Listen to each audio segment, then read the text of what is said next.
여러분 반갑습니다. 오늘은 다독이는 글쓰기 시간으로 준비를 해봤는데요. 제가 그 작년 가을부터 크몽을 시작했어요. 뭐 아시는 분들 아실 텐데 그 뭐 프리랜서들의 어떤 지식을 사고 파는 그런 사이트죠. 그래서 저는 여기에서 이제 글을 교정해 주거나 첨삭해 주거나 또 대신 써주는 그런 거를 이제 전문가로 등록을 해서 활동을 하고 있는데, 이거를 하다 보니까 정말 별의별 의뢰가 다 들어오더라고요. 뭐 기본적으로 이제 뭐 블로그 글쓰기부터 시작을 해서 뭐 상품 홍보라든지 대학교 리포트라든지 뭐 보고서라든지 사보에 기재하는 글이라든지 또 뭐 대기업 같은 경우에 이제 블로그를 운영할 때 본사에서 하는 경우도 있지만 또 하청을 주는 경우도 있더라고요. 그러면 그 하청에서 또 다시 크몽을 통해서 이런 저 같은 사람을 통해서 블로그에 그 회사의 어떤 슬로건을 홍보할 수 있는 글을 의뢰하는 거예요. 뭐 그런 것도 있었고, 심지어 고소장도 맡아본 경험이 있었습니다. 고소장 같은 경우에는 제가 뭐 제 3자의 입장임에도 불구하고 너무 막 분노해서 그 의뢰받았던 것 중에서 제일 열심히 썼던 기억이 나는데, 뭐 이제 법원에 가서 판결이 어떻게 났을지는 잘 모르겠어요. 뭐 어쨌든 이런 고소장을 비롯해서 별의별 그 글과 관련된 의뢰들을 받아봤어요. 근데 이 다른 사람들의 글을 고쳐주거나 또 첨삭해 주면서 대부분 어떤 비슷한 패턴을 제가 발견을 해서 좀 교정이나 첨삭할 때 어떤 점에 유의해서 좀 글을 쓰면 좋을지 오늘 그 팁을 정리를 해서 좀 알려드릴까 합니다. 우선 첫 번째는 제가 늘 강조하는 건데요. 문장의 군더더기를 다 잘라버립니다. 이 문장의 군더더기를 하면 이제 가장 기본적으로 접속사겠죠. 늘 이야기하는 그러나, 하지만, 그런데, 이런 접속사들을 과감하게 다 배원해 줍니다. 그래서 꼭 필요한 접속사만 사용을 하시고요. 이제 그 다음에는 비슷한 그 의미의 단어들인데요. 의외로 비슷한 단어나 같은 동사가 중복되는 경우가 많아요. 뭐 느낌에 대해서 이야기할 때 제일 많이 나오는 게 재미있다와 즐거웠다인데, 이 재미있다와 즐거웠다는 정말 빈번하게 사용해서 그 의미가 좀 떨어지는 오히려 그런 단어가 아닐까 싶어서 가급적이면 좀 삼가시는 게 좋을 것 같고, 다른 표현을 생각해 보시는 것을 좀 권해드리고 싶고요. 또 예를 들자면 뭐 단골 메뉴 질문이다, 이런 글이 있어요. 단골 메뉴 질문? 이게 무슨 말이지? 그 메뉴와 질문이 사실 같은 의미죠. 그러니까 뭐 단골 메뉴다라고 하던가 아니면 단골 질문이다라고 고치는 것이 맞겠죠. 뭐 이런 것뿐만이 아니라 이런 것도 있어요. 설레임과 두려움이 함께 공존했다. 이게 얼핏 들었을 때는 틀린 말이 아닌 것 같은데, 가만히 들어보면은 이 공존하다라는 말 자체에는 함께 존재한다라는 의미가 들어가 있습니다. 그렇기 때문에 설레임과 두려움이 공존한다, 혹은 설레임과 두려움이 함께한다, 이런 식으로 고쳐주는 것이 좋겠죠. 두 번째는 중복되는 단어와 의미를 삭제한다는 것인데, 이제 앞에 군더더기와 약간 일맥상통하는 부분이기도 해요. 근데 이건 이제 조금 더 확장해서 말씀을 드리고 싶은데, 예를 들어서 코로나19가 가져온 주거 문화의 변화에 대해서 쓴다고 했을 때, 이 주제에 너무 함몰된 나머지 코로나19는 주거 형태를 많이 바꿨다, 그 다음 문단에서 또 코로나19로 인해서 집에 머무는 시간이 증가했다, 또 그 다음 문단에서 코로나19 때문에 집에 있어야 하는 사람들이 많아졌다, 이런 식으로 계속해서 그 주제의식과 관련되어 있는 단어들을 문단에 시작에 넣는 거예요. 이런 실수가 은근히 많이 범해지는데, 웬만하면 앞에 그 주제에 대해서 언급을 했다면 그 다음 문단으로 이어질 때는 굳이 이야기해 주시지 않는 것이 좋습니다. 세 번째는 주제에 맞는 사례인지를 살펴보는 것인데요. 이제 앞에 코로나19로 인한 주거 문화의 변화에 대해서 이야기를 했으니까 계속해서 같은 맥락에서 글을 한번 써나가 볼게요.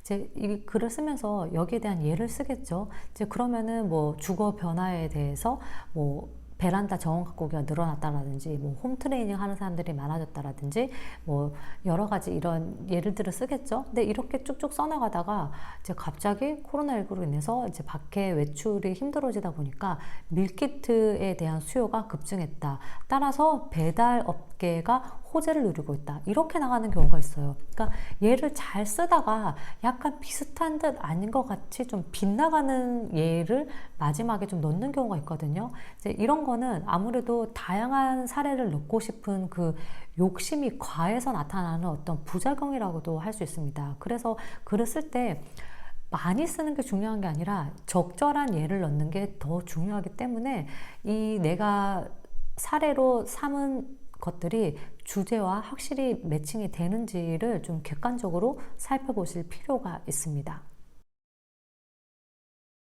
네 번째는 이해하기 어려운 비문은 아예 삭제하거나 반으로 나누는 것입니다. 가끔 글을 쓰다 보면은 글이 너무나 좀 현학적인 글들이 있어요.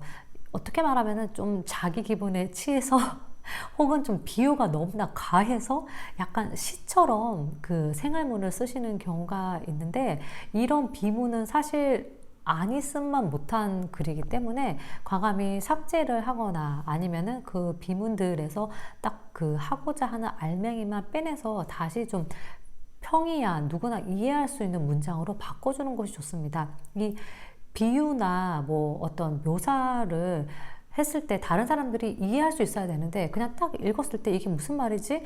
깊게 생각해야 하는 글은 사실 좋은 글은 아닙니다. 뭐 시를 제외하고 그 실용문을 쓸 때는 더욱더 그렇죠. 그래서 가급적이면 좀 현학적인 글은 삼가시는 것이 좋습니다. 은어나 신조어 또 영어를 삼가하시는 것이 좋은데요. 특히 이 영어 표기 같은 경우에는 좀 트렌드에 민감한 업종일수록 더욱더 빈번하게 발생하는 것 같아요. 뭐 예를 들어서 우리는 패셔너블한 당신의 어드바이저가 되어줄 수 있습니다. 당신을 업그레이드 해줄 수 있는 프로페셔널함이 탑재되어 있습니다. 우리를 초이스하세요. 이게 얼핏 들었을 때는 전혀 문제가 없는 것 같지만 영어를 너무나 빈번하게 사용했죠. 이렇게 말을 했을 때는 그나마 좀 나은데 글로 이게 옮겨졌을 때는 읽는 사람이 굉장히 피로감을 느낄 수 있어요.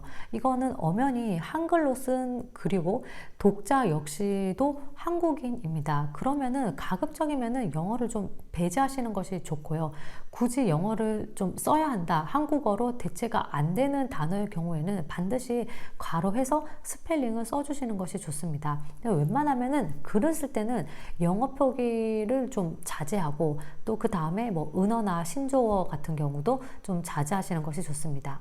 사실 뭐 블로그나 어떤 인터넷 글쓰기에서는 뭐 본캐, 부캐라든지 뭐 줍줍이라든지 이런 신조어를 사용해도 크게 무리는 없지만, 만약에 뭐 학교에 리포트를 낸다거나 회사에 보고서를 낸다거나 그런 공식적인 문서를 작성할 때는 가급적이면은 신조어라든지 은어는 좀 배제하시는 것이 좋습니다. 적절하지 않은 인용은 다른 글로 대체합니다. 글을 쓸 때 좀 인용을 했을 경우에 글이 훨씬 더 풍성해지고 좀 가치가 높아지는 그런 효과는 확실하게 있어요. 하지만 이 인용이 내가 쓴 글과 어울리지 않으면 아니 쓴만 못한 인용이 되기 때문에 항상 그 인용구가 그 글의 전체 주제와 들어맞는지를 좀 꼼꼼하게 객관적으로 확인해 보실 필요가 있고, 인용글을 쓰실 때는 반드시 이렇게 따옴표를 해서 표기를 해 주셔야 합니다. 뭐 한 예를 들면은 이제 의뢰하신 분 중에서 이 독서에 대한 이야기를 했는데 책을 거의 읽지 않았었고 오히려 글을 읽는 것 자체가 좀 공포이신 그런 분이었는데 우연한 기회에 만화책을 읽게 되면서 흥미를 느꼈고 그 엿에 몰아서 이제 갈수록 책을 좀 많이 읽게 되었고 새로운 세계를 만나게 되었다, 이런 글이었어요. 근데 여기에 대한 그 인용을 어떤 거를 했었냐면, 고수의 독서법의 저자 한근태 교수는 책이 무조건 사람을 바꾸는 것은 아니다. 간절히 변화하려는 사람이 책을 읽을 때 비로소 변화는 시작된다. 이 문구를 쓰셨어요. 근데 이분의 사례랑은 조금 다르죠. 이분이 뭐 어떤 힘든 상황을 타개하려고 독서를 했던 것도 아니고 변화하기 위한 어떤 일환으로 독서를 했던 것도 아니고 오히려 그 활자 공포증이 있을 정도로 책 읽는 거를 좀 싫어했었는데 우연한 기회에 만화책을 읽게 되면서 흥미를 갖게 되고 이제 다른 소설이나 뭐 작품들을 읽게 되었다 였기 때문에 이 인용을 삭제하고 카프카의 말을 인용했어요. 최근 우리 내면에 얼어붙은 바다를 깨는 도끼다. 이 공포와 같았던 활자들을 깨트려 준 것이 바로 책이었다는 것을 부각해 줄 수 있는 인용 구조. 그래서 이런 식으로 인용을 바꿔줬습니다. 근데 경험상 확실하게 좀 좋은 인용을 했을 때, 합당한 인용을 했을 때 의뢰자들의 그 만족도도 높았던 것 같아요. 아무래도 이 인용이라는 것이, 특히 좀 권위 있는 사람의 인용이라는 것이 글의 품격을 높여준과 동시에 활기를 불어 넣어주는 효과도 있기 때문인데요. 그래서 이 인용이 참 좋기는 한데 확실히 좀 내 글의 전체적인 주제 의식과 맞닿아 있는지를 좀 객관적인 입장에서 살펴보시고 적재적소에 사용하시는 것이 좋겠습니다. 뭐 할 것 같다, 뭐 할 것으로 보인다, 이런 단어는 가급적이면 배제하시는 것이 좋습니다. 이런 형태의 그 어미의 문장은 좀 자신감이 없어 보일 수 있어요. 그러니까 내 주장이나 내가 펼치고자 하는 어떤 정보가 확실하지 않다는 느낌을 줄 수 있고, 좀 읽었을 때도 글의 특색이 확 사라지기 때문에 웬만하면은 뭐 한다, 뭐 할 것이다 라고 하는 것이 좋지, 뭐 할 것 같다, 뭐 할 것으로 보여진다, 약간 좀 아리송한 그런 느낌을 풍기는 글은 가급적이면은 쓰시지 않는 것이 좋습니다. 그래서 뭐 할 것 같다는 다 그냥 뭐 한 다로 바꿔 주시는 것을 권해드리고 싶습니다. 마지막으로 여덟 번째는 상투적인 표현을 피하는 것입니다. 뭐 이런 거죠. 구슬이 서말이라도 껴야 보배다. 뭐 지금 알고 있는 것을 그때도 알았더라면. 이런 좀 누구나 할 수 있는 말들은 사실 웬만하면은 좀 피하는 게 좋고, 이런 말을 대체할 수 있는 다른 말들을 계속해서 생각해 보실 때 아마 여러분의 글쓰기 실력이 더욱더 향상되지 않을까 하는 생각이 듭니다. 오늘은 이 교정과 첨삭할 때 좀 참고하시면 좋은 8가지 팁에 대해서 말씀을 드렸는데요. 여러분들의 글을 셀프 교정하실 때 좀 참고하시면 좋을 것 같고, 이 교정을 할 때 굉장히 중요한 것은 스스로 소리내어 낭독해서 읽어보세요. 읽어봤을 때 글이 좀 끊어진다 싶으면은 그것은 잘못된 문장이고 고쳐야 한 문장이기 때문에 좀 거기에 착안하셔가지고 글을 읽으시면서 교정을 해보시는 것을 또 추가로 추천해드리고 싶습니다. 그럼 저는 또 다음 시간에 재밌고 쉬운 글쓰기로 여러분 찾아뵙도록 할게요. 추스!